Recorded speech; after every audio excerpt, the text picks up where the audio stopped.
Olá, sejam muito bem-vindos ao sétimo episódio do Café com Dui, podcast para quem gosta de corte a laser, empreendedorismo e histórias de superação. E hoje é uma edição especial BET Brasil. Para quem não sabe, a BET é uma das maiores feiras de educação do mundo, a maior da América Latina, e está acontecendo aqui em São Paulo. Como a gente tem a nossa loja em São Paulo, né? A matriz é lá em Florianópolis, vocês sabem disso, mas a loja fica aqui em São Paulo e o nosso podcast é gravado também aqui na Paulista. Então, sempre que a gente tem uma feira, eu quero aproveitar e gravar algum episódio aqui com os convidados que façam sentido com o contexto que a gente está nesse momento, né? Então, hoje o nosso convidado vai ser sobre educação. E hoje eu estou aqui, como sempre, com a minha sócia de podcast, Vivi, a Laserzete. Olá, pessoal, sejam bem-vindos ao nosso sétimo, é isso, né? Nosso Sétimo sétimo episódio, episódio verdade. do podcast Café com Dui.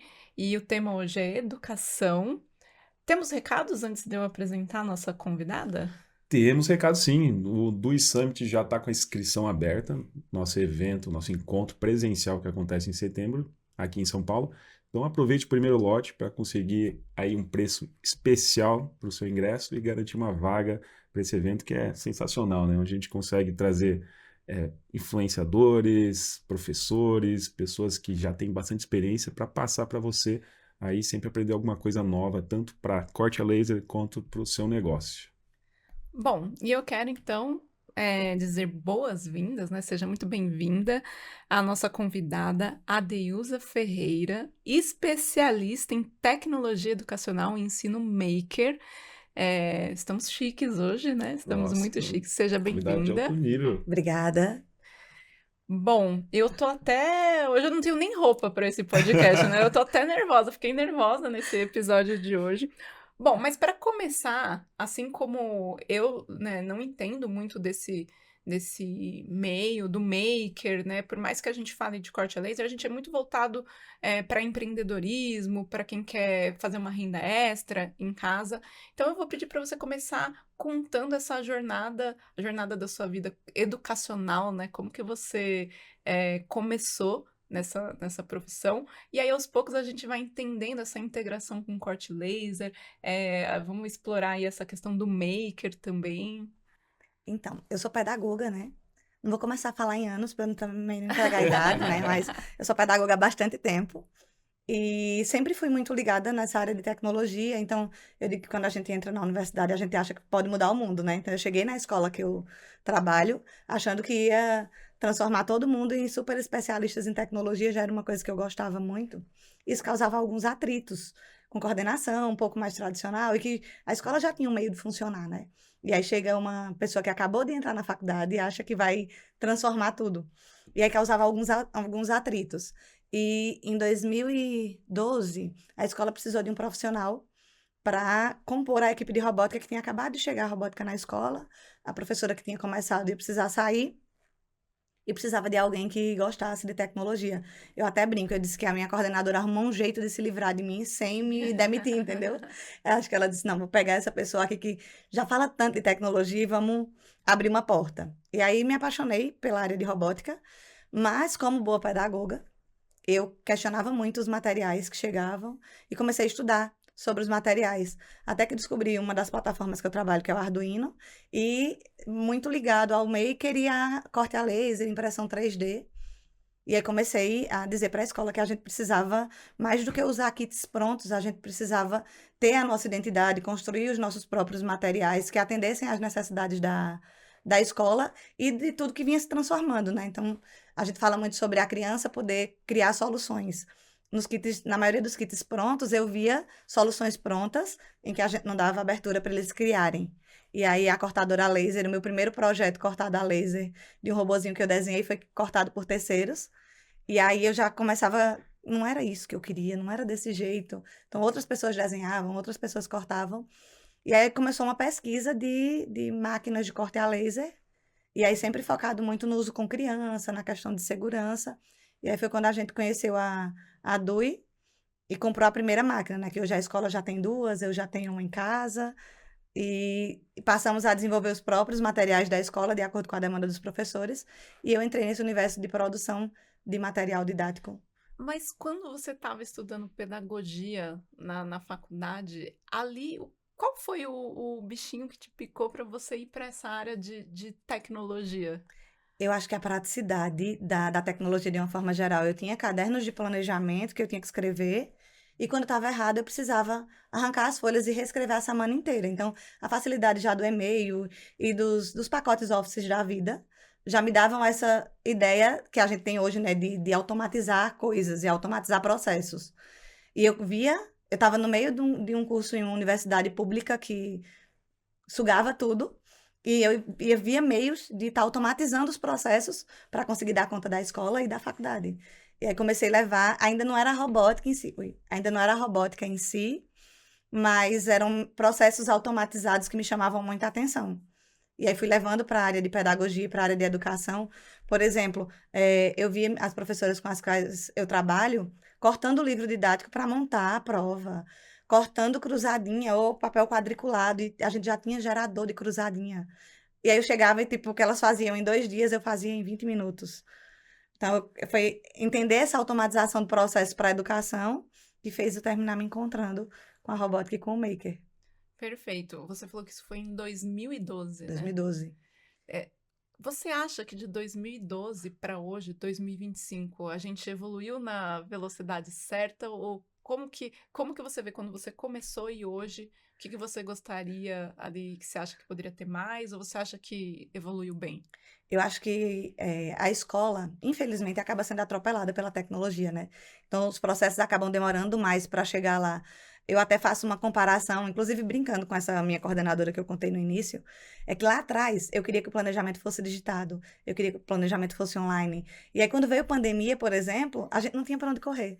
E aí o planejamento passou a ser digitado, mas precisou acontecer algo como a pandemia para que o que eu estava dizendo lá atrás fosse endossado e fosse entendido como A pandemia necessário. foi um acelerador de Sim. tecnologia, né? E aí, de uma certa forma, a gente já tem, por exemplo, a escola que eu trabalho tem robótica há 13, 14 anos. A robótica veio chegar mais forte também depois da pandemia.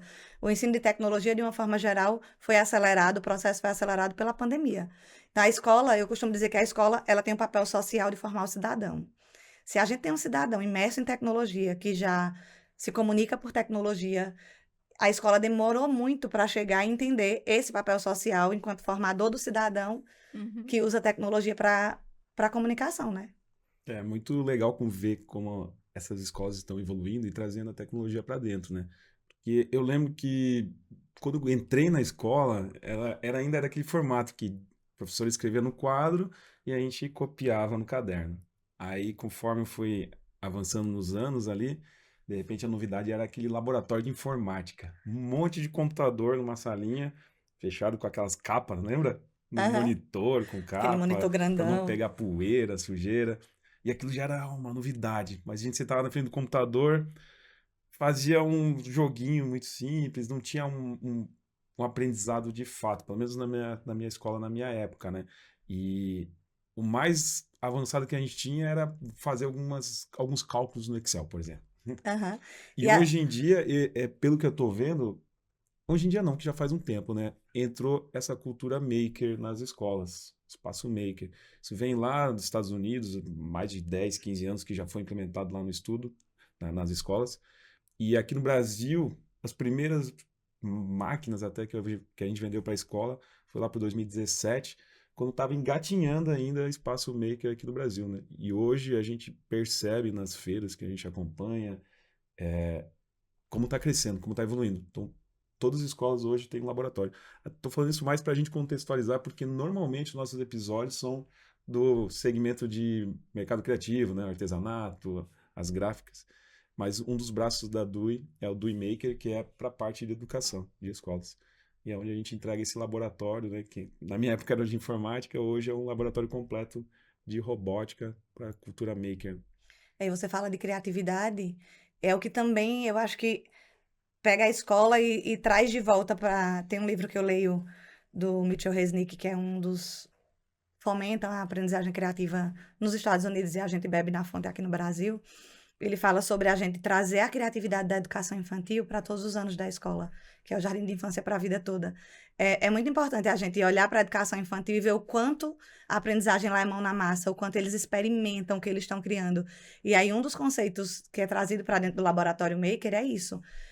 Por que que é tão apaixonante trabalhar no Laboratório Maker? É pela liberdade de criativa mesmo, de ver as coisas acontecendo. Eu digo que no Laboratório Maker a gente quebra a objeção do quando é que eu vou usar isso?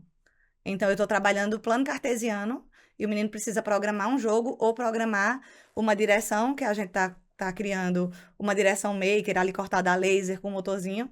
Quando é que eu vou usar plano cartesiano? Então, a localização dentro de uma tela, usar o plano cartesiano para mostrar a ele que aquilo que ele está vendo lá em matemática é aplicado na hora da construção de um jogo, na hora dessa integração entre o jogo e uma interface física, faz com que a gente quebre a objeção de, tô aprendendo isso para quê? Quando que eu vou aprender isso, sabe? Eu acho que isso torna o aprendizado muito mais apaixonante e significativo. Qual que é a importância de se colocar a tecnologia hoje, frente ao que eu vou falar um pouquinho mais ali na frente sobre IA também, mas qual que é a importância de colocar isso para uma criança e para um adolescente, a tecnologia na escola? O que você... É como eu estava abordando um pouquinho antes, né? A gente tem um dos eixos da BNCC que vai trazer como cultura digital. A cultura nada mais é do que a forma como a gente utiliza a tecnologia para o nosso dia a dia, para se comunicar, para trabalhar, porque a gente está falando de criança e de adolescente, mas se você colocar, a gente tem uma população não letrada, que tem dificuldades absurdas, inclusive no mercado de trabalho hoje. 20% dos profissionais que já estão no mercado de trabalho, eu estava lendo um estudo recente, precisam ter uma reformulação, uma formação mesmo, para continuar nos seus postos de trabalho, porque eles passaram por algum tipo de automatização, por alguma necessidade, seja de uso de uma planilha, até um BIP para coletar leads, como a gente estava no evento agora, em que você precisa analisar os dados depois. Então, falando de criança, a gente está formando uma criança que se comunica, que vive a tecnologia fora de sala de aula. E a gente fala muito sobre nativos digitais, que é um termo que eu não gosto. Por quê? A criança, ela não nasce com a habilidade do uso da tecnologia. Ela nasce imerso em tecnologia, mas a questão da formação ética, do uso responsável, cabe à escola. Então, se a escola não tem esse tipo de formação na prática dentro do currículo dela, ela está deixando de formar um cidadão completo para o que ele precisa viver, o que ele já vive, né? E aí a gente tem os casos, por exemplo, de bullying na internet, porque às vezes as crianças não entendem nem o poder de uma curtida em uma rede social, por exemplo. Ele está endossando uma situação que foi postada ali. Então, eu acho que é para a vida mesmo. A gente fala de tecnologia na escola como sendo algo bonito. Até quando eu lembro quando lá atrás eu larguei todas as minhas outras aulas para trabalhar só com tecnologia, eu era chamada de louca. Tipo, vai ser uma modinha. E isso vai acabar. E quando isso acabar, o que é que tu vai fazer? Sabe? Não vai acabar. A gente está em constante evolução e a gente está vendo. A gente vai falar mais na frente sobre IA e a gente está vendo que é um caminho sem volta. Eu vou falar aqui não como especialista, mas como mãe, né? Meu filho está em idade escolar e eu percebo que os jovens, e também como empreendedora, porque a minha empresa emprega muitos jovens, eu percebo que a tecnologia para os jovens é uma coisa muito... o jovem ele é usuário de uma tecnologia, mas ele não percebe isso como um construtor. Isso é muito engraçado, né? A gente tem jovens que são extremamente capazes de se relacionar em redes, de conhecer sistemas, mas a gente pecou um pouco, falando de ensino mesmo, né? Nessa construção, quem vai construir, como a gente vai usar isso, como a gente vai usar isso da melhor forma na nossa vida, né? E aí eu queria pegar esse gancho e te perguntar assim, quais são as dificuldades como uma educadora de colocar isso dentro de uma escola? Eu acho que primeiro é essa questão cultural, né? De fazer a escola entender a necessidade da tecnologia, porque, como eu disse lá atrás, ainda tinha a ideia de que era uma modinha, de que às vezes que o investimento é alto porque não consegue analisar o todo, o custo-benefício desse investimento. A gente tem uma dificuldade absurda com formação de professores.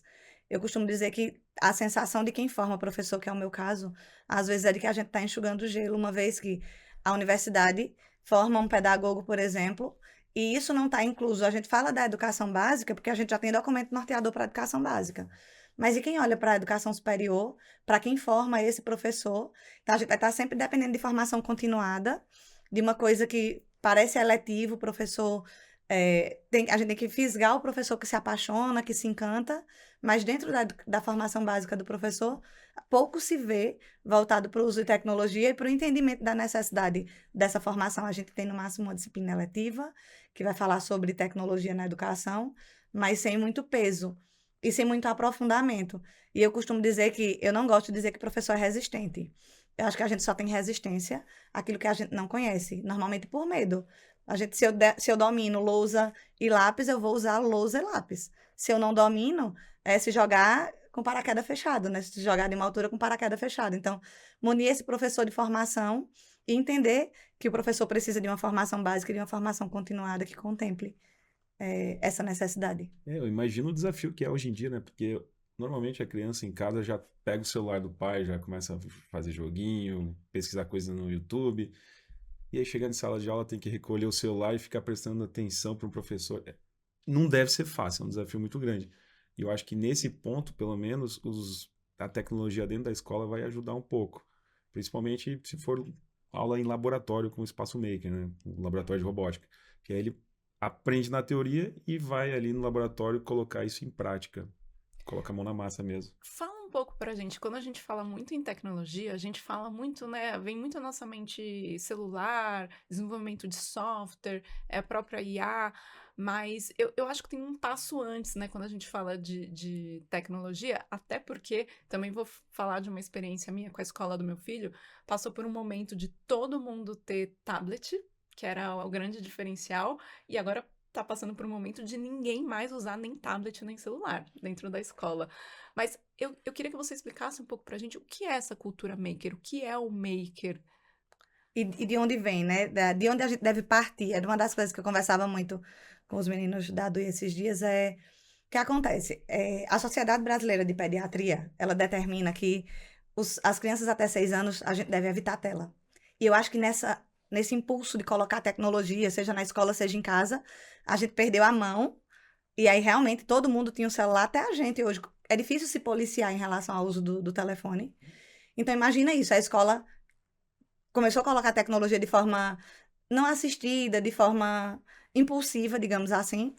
E aí olhar para o estrago que estava sendo feito, como você falou, em relação à questão da comunicação social dele. Você passa no corredor, tem um monte de criança no celular, eu digo que o celular veio para aproximar e acabou distanciando. Em que eles estão no celular e eles não se comunicam.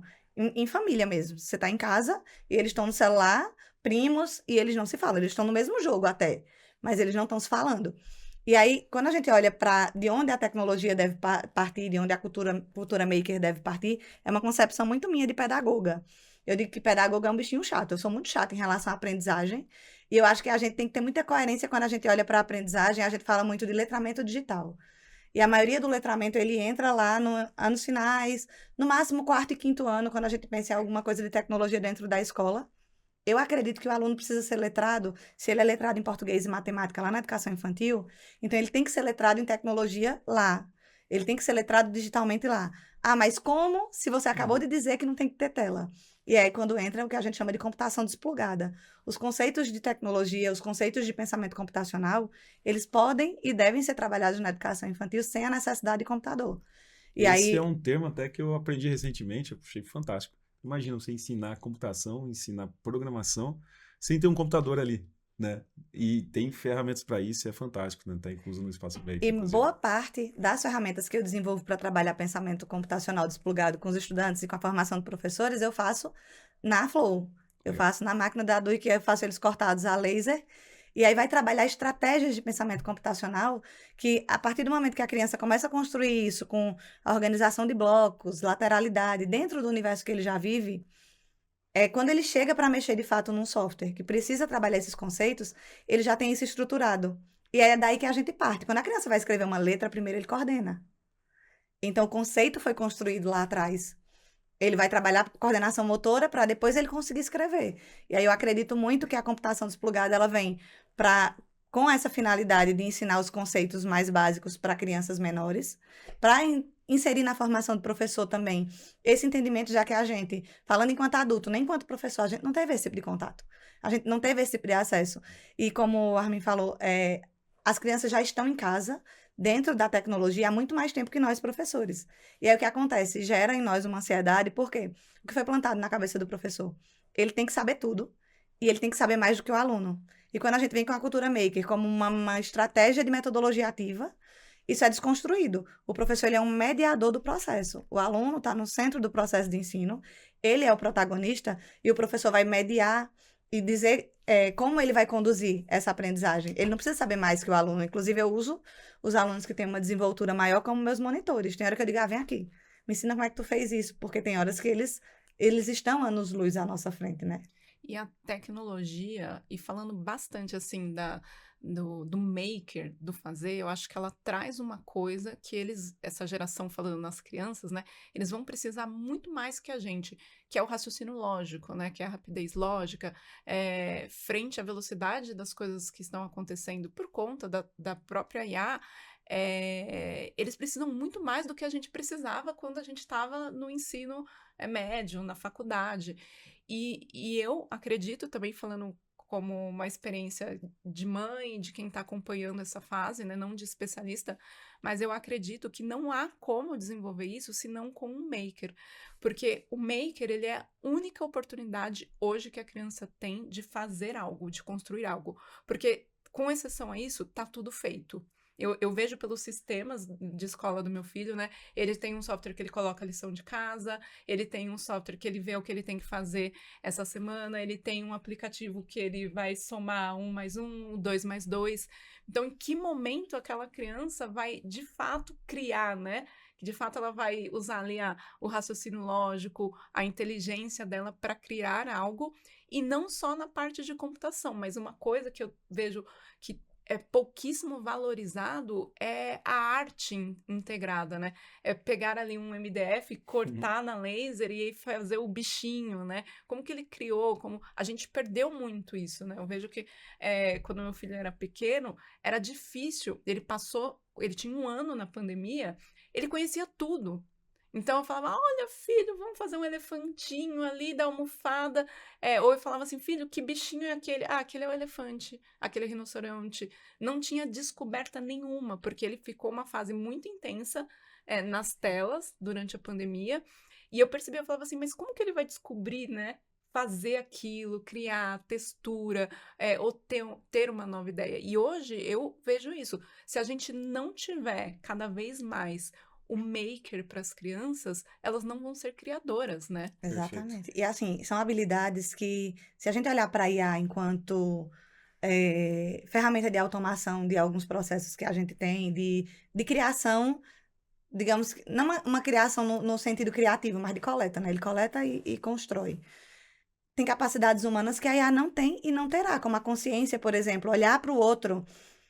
Um dos projetos das minhas alunas foi apresentado ano passado em Goiânia, e elas cortaram na laser uma sala de aula, e elas têm alunos, colegas de classe, que têm sensibilidade auditiva. E elas desenvolveram um sensor que acendia LEDs no entorno do quadro.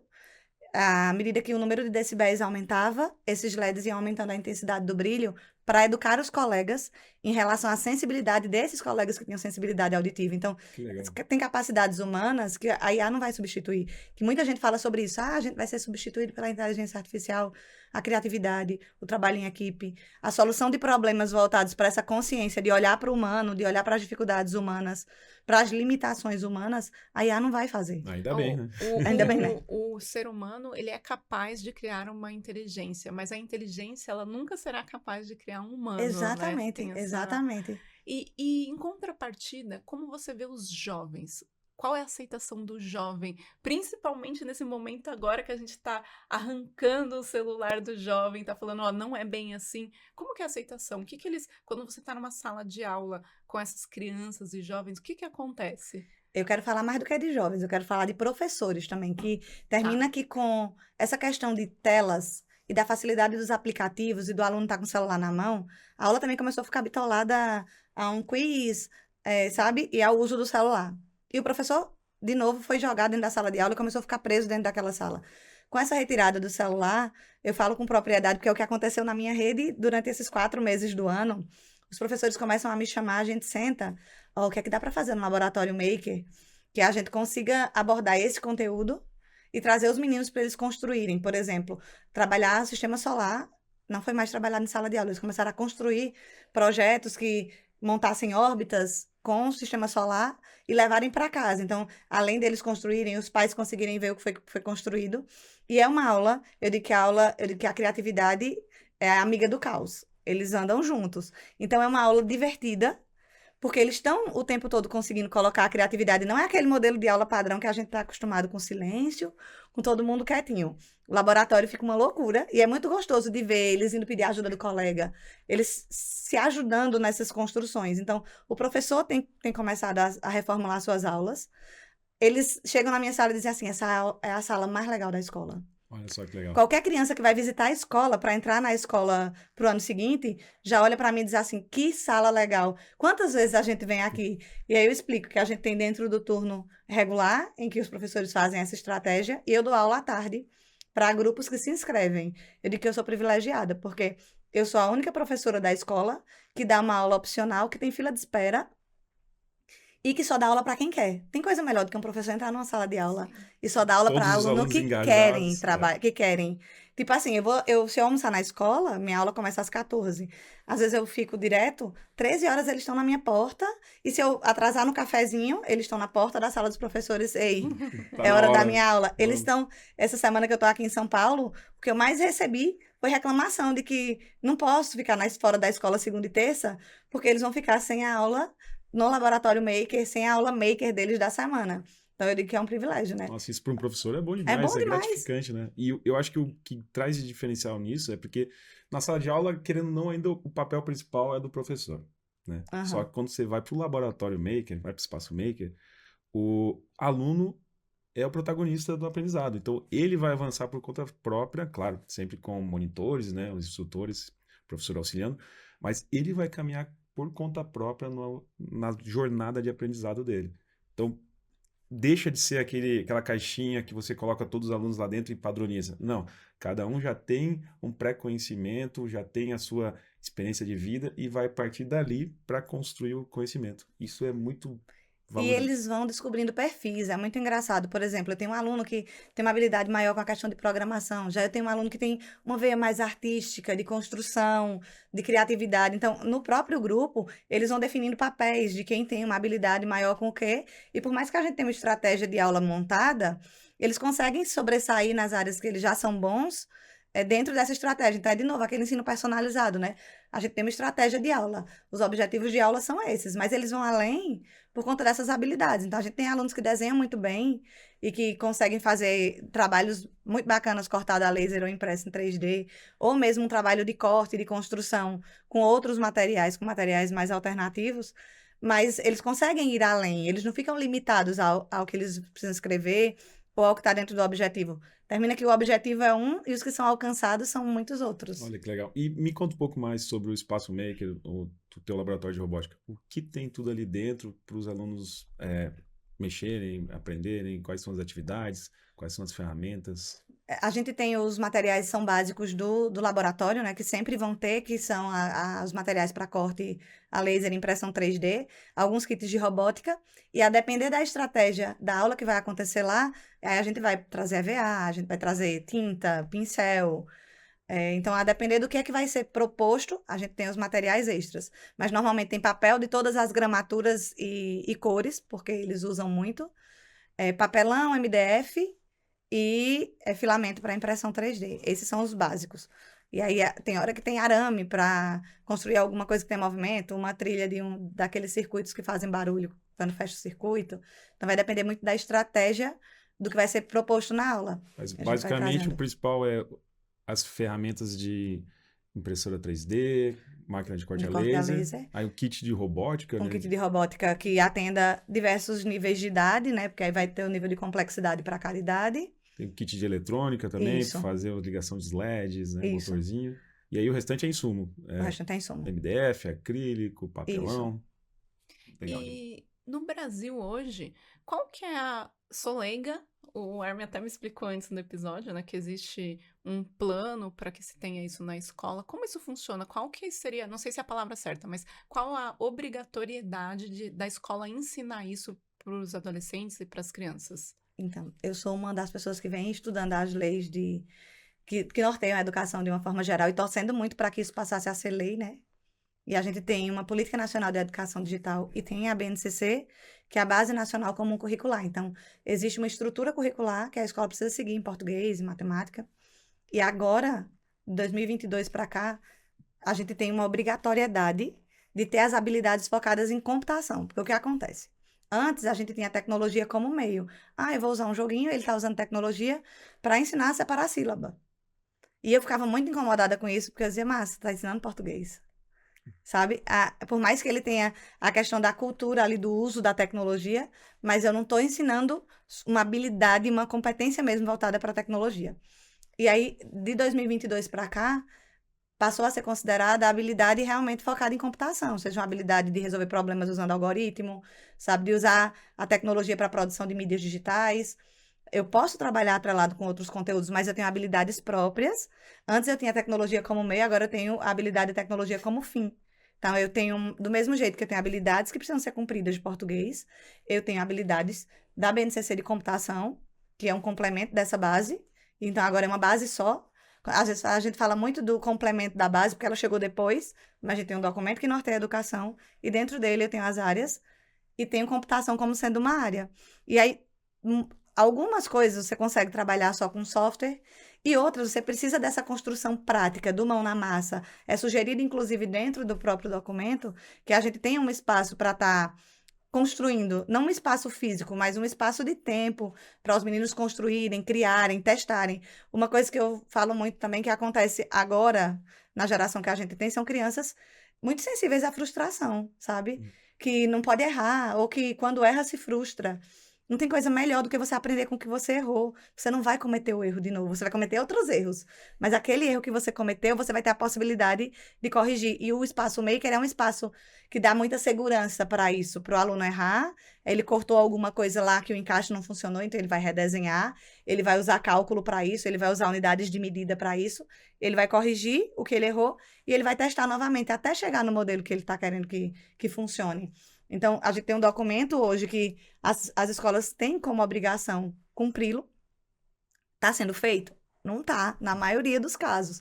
Mas a gente tem, por exemplo, o ano que vem é o ano em que o Conselho Nacional de Educação vai cobrar mais, inclusive dos municípios e estados, uma vez que eles têm um domínio maior dessas instâncias, inclusive com corte de verba para as escolas que não cumprirem com a implantação da BNCC Computação.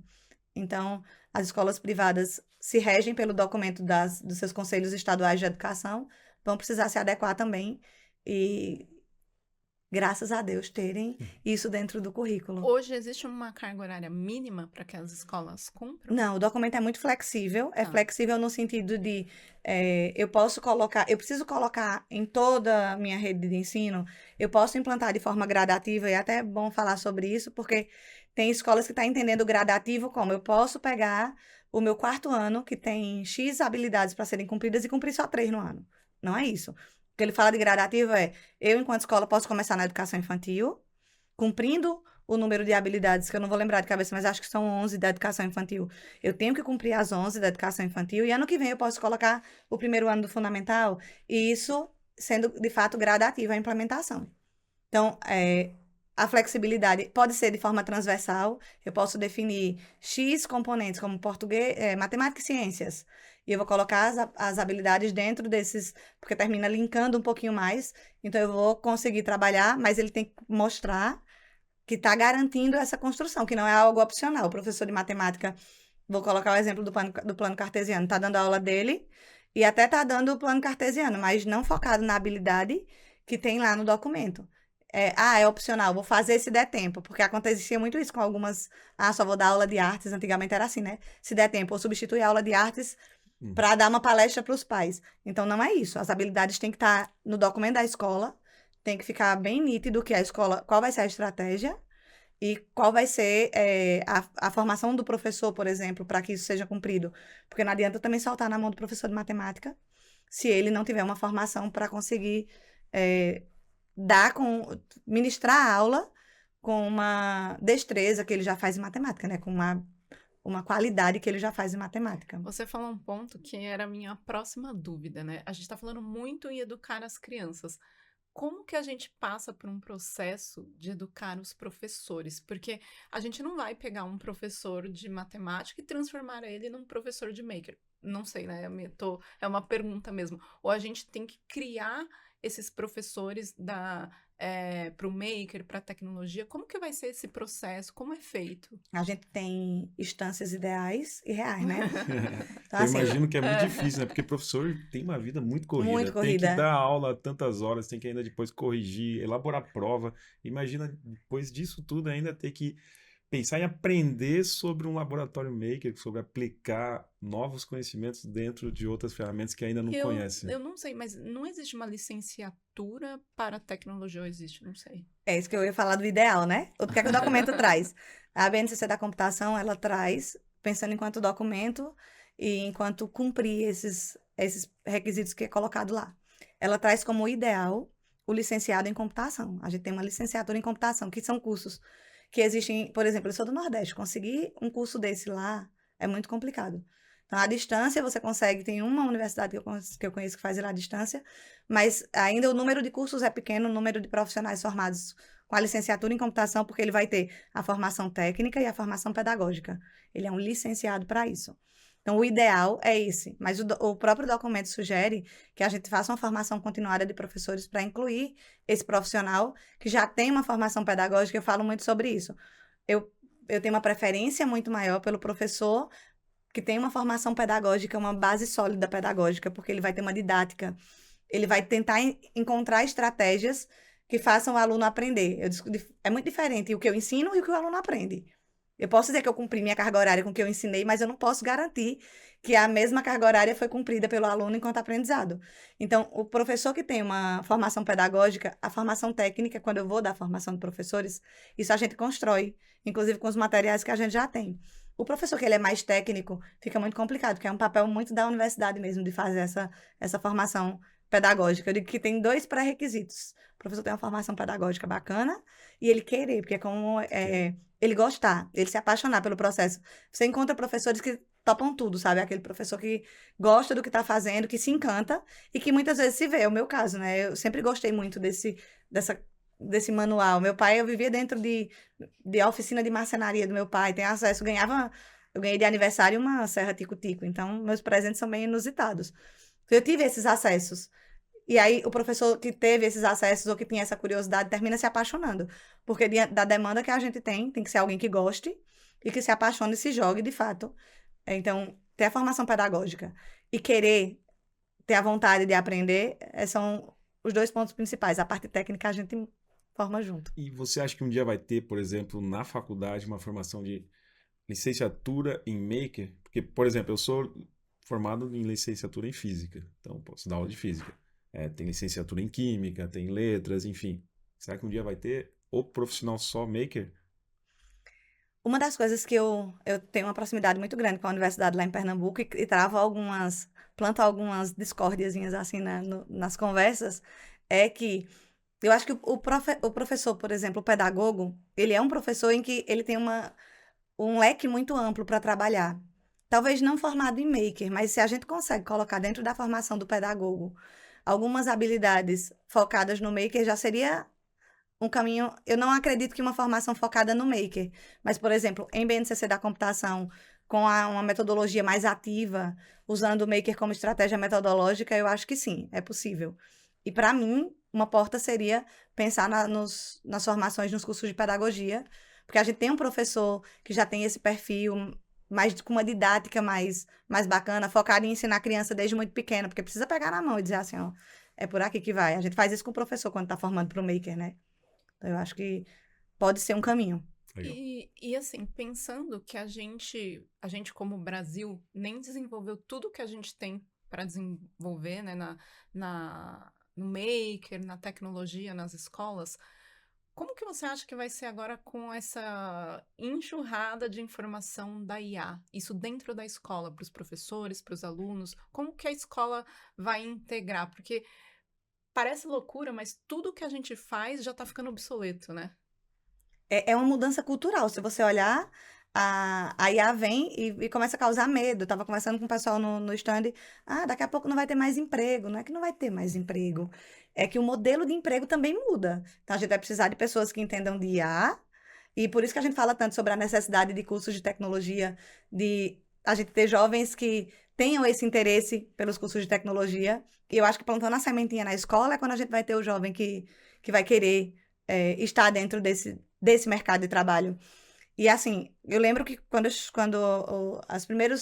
primeiros contatos com IA chegou aqui no Brasil, acho que há 2 anos mais ou menos, eu entrei na sala dos professores e estava um desespero.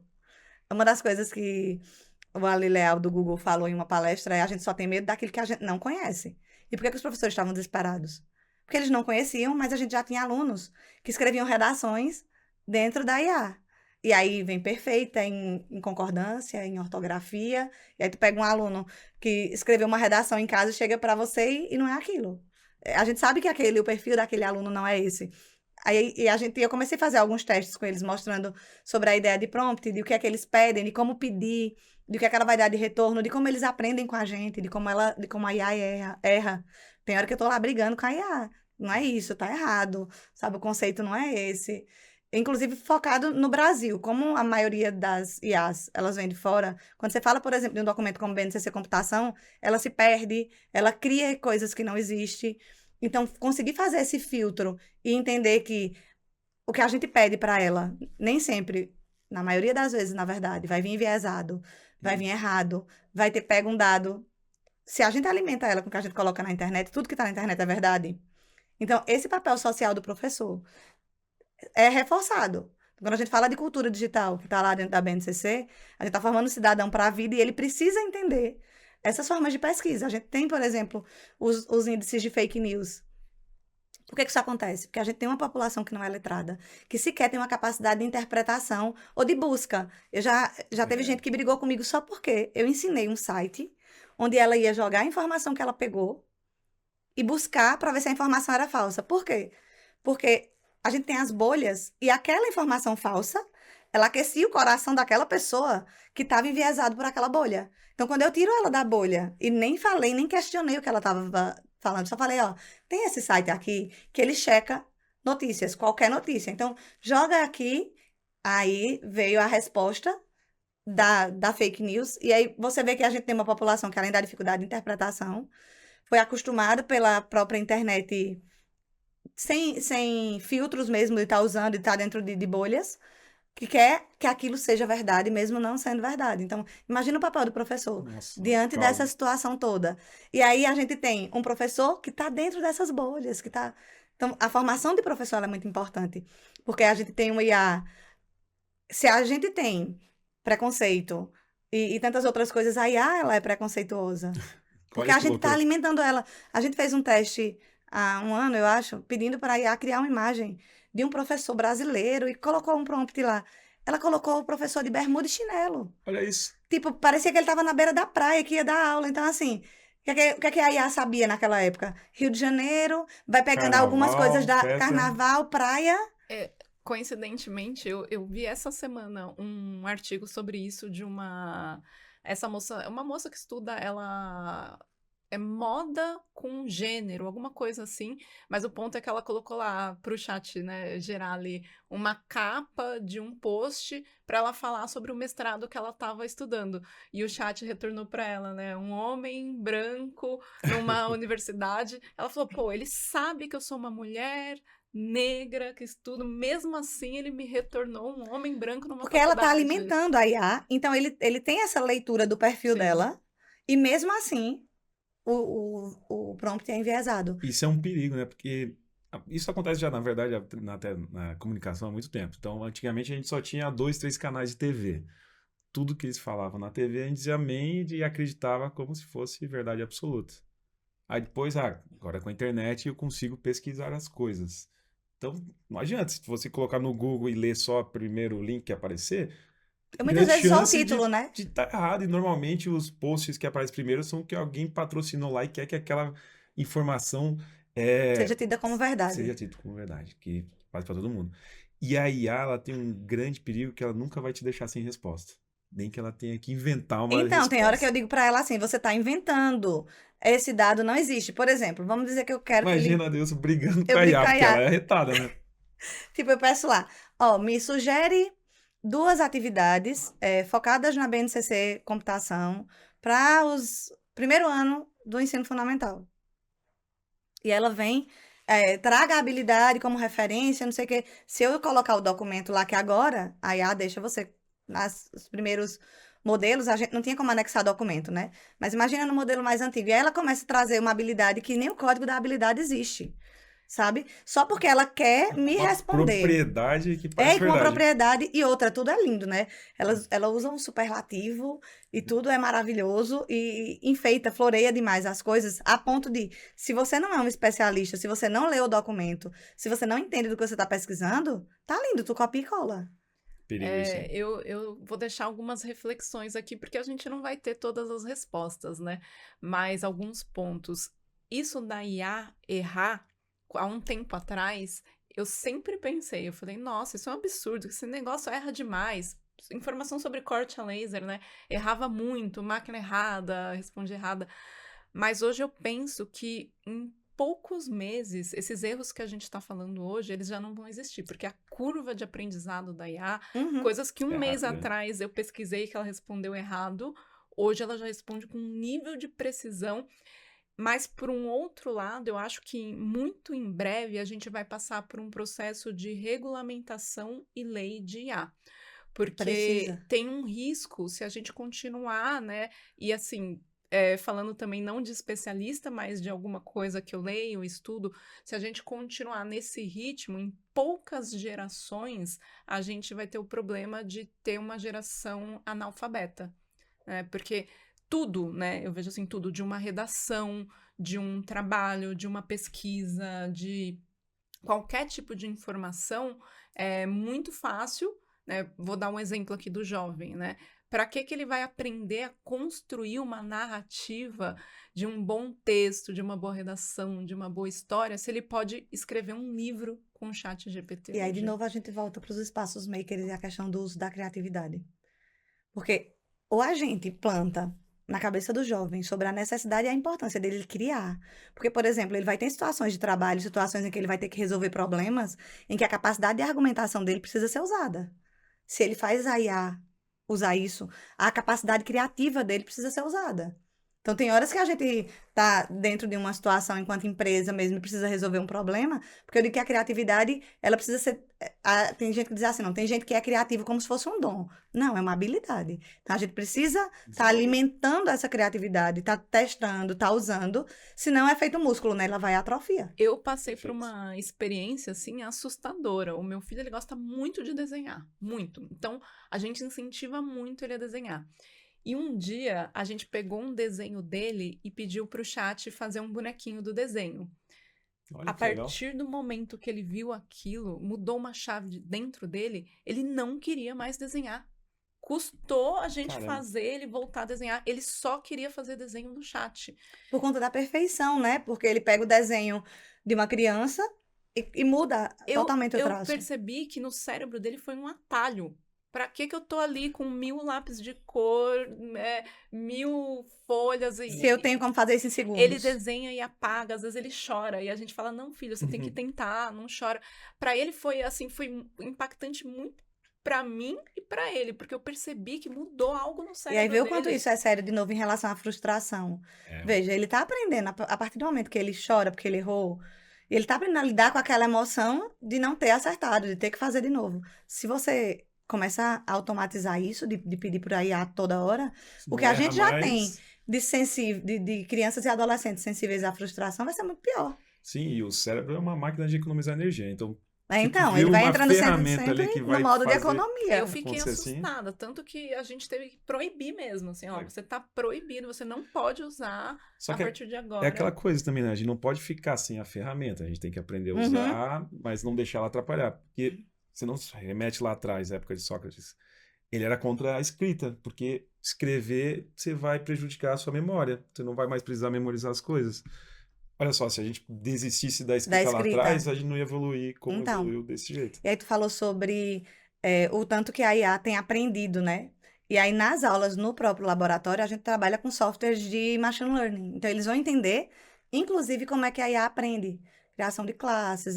Eu trabalho muito com eles em softwares, inclusive, programados por bloquinhos, para eles entenderem que toda alimentação que a gente faz para IA, por exemplo, quando eu estou brigando com ela, eu não só brigo. Eu brigo, digo que está errado e digo qual é o modelo certo. Por quê? Se eu estou usando ela como uma ferramenta de pesquisa ou de ajuste ou de melhoria daquilo que eu estou fazendo, quanto mais informações corretas eu der, mais retornos corretos eu também vou ter, né? Eu penso que a importância de um profissional como você, né? Como a sua profissão daqui para frente, se a gente não der muita atenção, né? Eu, na minha função de pai, de cobrar o governo para desenvolver isso, vai ser muito importante, porque eu acredito sim que isso pode ser a terceira guerra mundial, né? Se a Sim. gente Exemplo. não usar isso da maneira correta. É um momento de transição, né? Agora ninguém sabe direito onde que vai parar isso. Então, E eu tem que fiquei com a ficar tua muito pergunta antenado. na cabeça de vai ter um profissional, uma formação para o profissional maker? Tem profissões que a gente nem sabe que vão existir, que vão precisar e que a gente vai descobrir vivendo, passando por esse processo, vendo o que está acontecendo, o que é que vem acontecendo, porque realmente tem profissões que não é clichê a gente dizer que os meninos estudam, por exemplo, dentro de um laboratório maker para profissões que não existem ainda. Só que o que é mais importante não é focar na profissão, mas nas habilidades que eles estão desenvolvendo. Lá na frente, quando a profissão surgir, a habilidade foi construída. Então, Legal demais. E o espaço maker, para mim, o que mais fascina é o aluno conseguir colocar em prática o que aprendeu na teoria. e a cara deles quando funciona? Muito legal. Quando Então, eles veem aquilo materializado, pensa, eu vi uma experiência lá no nosso laboratório que é a da catapulta, né? sim, O aluno na aula de física vai lá, aprende sobre máquinas simples. alavanca, sobre Polia. forças, em matemática aprende sobre vetores, e aí chega no laboratório e coloca tudo isso em prática com um experimento que vai lançar um projétil numa distância diferente em função de onde está preso o elástico, por causa Da da atenção. alavanca. Então, cara, é fantástico, é uma forma de aprender. O próprio sistema solar, né? Sim. Ali o aluno aprende tanto sobre o próprio sistema solar, quanto o mecanismo para elaborar aquele experimento. Então você Uso de corta em engrenagens. MDF, a engrenagem. A gente poderia voltar para a escola, né? Eu- Para ter. Porque eu não tive maker quando eu Eu era falo isso sempre que adolescente. vou ali na Quando eu Beth. voltar, a gente faz um bootcamp aqui. Boa, quero sim. Não, tem que ser a retomada. Como que é quando antigamente a pessoa não fazia o ensino médio, aí ela. Supletivo, né? É uma espécie Tem que ter supletivo, um é. supletivo do maker pra gente agora poder fazer, né? Eu me matriculo já. É muito divertido. Eu também. E daqui pra frente, né? Como uma referência de profissional na área aqui no Brasil, qual que é o seu objetivo? Eu digo que eu tenho uma missão de vida, que é aprender para ensinar. Eu gosto muito de passar aquilo que eu aprendo. Até as pessoas dizem assim, tu não tem medo de ensinar tudo que tu aprende? Medo não. Nossa, Eu quero mais é que as pessoas saibam de fato, porque eu não consigo chegar em todo lugar. Então, cada vez que eu vou num estado e que eu formo os professores e que eu saio de lá vendo eles fazendo aquilo que eu faço, conseguindo fazer, mesmo que inicialmente, aquilo que eu deixei lá pronto para eles fazerem, isso me deixa muito feliz. Então, meu objetivo de vida é conseguir ajudar mais e mais professores para que consigam colocar em prática tanto o que a BNCC traz e quanto aquilo que eu acredito enquanto a educação mão na massa, sabe? De construção de habilidades para a escola e para a vida. Perfeito. Bom, e para fechar, a gente está chegando aqui no finalzinho do nosso episódio, né? O que esperar, né, da educação daqui para frente, como para quem está assistindo a gente, para os pais que estão assistindo a gente, ficaram preocupados? Acho que a gente colocou uma preocupação aqui na cabeça não, vai dar das tudo pessoas. certo. E assim, também eu queria deixar uma mensagem que também é possível a gente ter um pouco disso em casa. Os pais que Sim, podem também se informar, né? E trazer um pouquinho. Eu sei que pra gente é mais fácil. Eu tenho um espaço maker em casa, né? Meu filho é Então. privilegiado, tem 3D, corte a laser. Mas isso, os pais também podem, né? Se aprofundar nesse tema, né? sim. Eu costumo dizer que eu tenho uma visão muito romântica da educação e eu não quero perder isso. Porque se a gente perder a esperança, né? No que é que a gente vai acreditar? Eu espero de verdade que diante dessa regulamentação de inclusão das habilidades dentro do documento que norteia a educação, eu acho que isso é um ponto de partida. E vejo isso com olhos, apesar de ainda ser muito inicial, mas eu tenho uma visão muito positiva disso, porque a partir do momento que a gente diz para a escola precisa fazer, não é mais opcional, A escola vai ter que encontrar meios de fazer aquilo acontecer, sabe? E a gente vai errar muito, a escola vai errar muito ainda nesse processo. Mas a gente vai partir de algum lugar, a gente vai começar a fazer. Então, eu acredito muito que essa aprovação, essa lei passando a ser obrigatória, as escolas entendendo essa obrigatoriedade, a gente vai ter um avanço bem positivo em relação a isso. E falando de pais, o que me salvou na pandemia foi justamente eu ter acessos a comprar. Eu não tinha ainda a minha Flow, mas comprar brinquedos pedagógicos que já levavam isso à questão do encaixe, do uso de engrenagem, de alguns movimentos simples. Então, tem muitas possibilidades, tanto do pai adquirir uma Flow, aí comprar e construir brinquedo pedagógico, que é um outro mercado, né? Quanto de comprar esses materiais e começar a fomentar isso em casa. Ou ajudá-los a construir. Tem muito molde que dá para fazer com papelão em casa. Colocar o filho para ser criativo em casa e o pai soltar o celular também um pouquinho, né? Porque eu falo com propriedade como mãe que tenho essa dificuldade. Na escola eu tô dentro de um espaço maker e às vezes eu esqueço que em casa eu preciso proporcionar também isso. Sim, eu culpei muitas crianças aqui, mas eu tenho essa dificuldade. Às vezes o meu filho, ele pede, mamãe, vamos lá na Flow. Ele falava Flowinha até um Flowinha. tempo atrás, né, e agora ele já fala Flow. A gente fica com dó, eu gostava quando ele falava as palavrinhas erradas, né? Às vezes ele falava, vamos na Flowinha, eu quero fazer. E às vezes eu tô tão assim, eu fico com preguiça de ir lá e fazer com ele, né? A gente tem... A nossa geração, ela tem um pouco disso, de ficar muito no celular também, esse vício, né? Acho que cabe também a gente levantar e construir. É possível montar um laboratório não, um espaço maker em casa. Eu acho que isso é uma grande tendência. Eu vejo muito em perfis de família dos Estados Unidos, eles terem a 3D e a cortadora laser em casa. Então fica aí também esse ponto, né? Vamos plantar a ideia nos condomínios. Imagina, tem um espaço maker num Olha só. condomínio, Já tem sabe? Do lado do academia, parquinho ali. pilates, parquinho, agora o espaço Do maker. espaço maker. Porque se a gente pensar, né, que tem o ateliê para criança, né, tem um Sim. quartinho, é natural que agora esse seja o próximo passo, né? Faz total Tomara. sentido, né? Legal, muito bom, hein? Muito Esse bom. episódio aqui a gente falou não só para quem é professor e diretor, mas também para quem é pai, né? Tem um aluno que talvez ainda não tenha o espaço maker na sala de aula, tá aí uma oportunidade para ir lá conversar com o professor e perguntar: cadê o espaço maker aí? A Dui vende, então se você tem interesse, a gente tem o laboratório completo, cortadora laser, impressoras 3D de ponta, última tecnologia. A gente tem todos os insumos, material pedagógico, tem os kits de robótica, eletrônica. E a Deilson é a nossa parceira nesse projeto, nesse braço de educação. E estamos aí para produzir um material muito bacana, que eu tenho certeza que vai ser uma revolução aí nas escolas e no ensino. Para quem quiser te encontrar, as escolas, os pais, saber mais sobre isso, como que a gente te acha? Nas redes sociais, Adeilza com S, ponto Ferreira.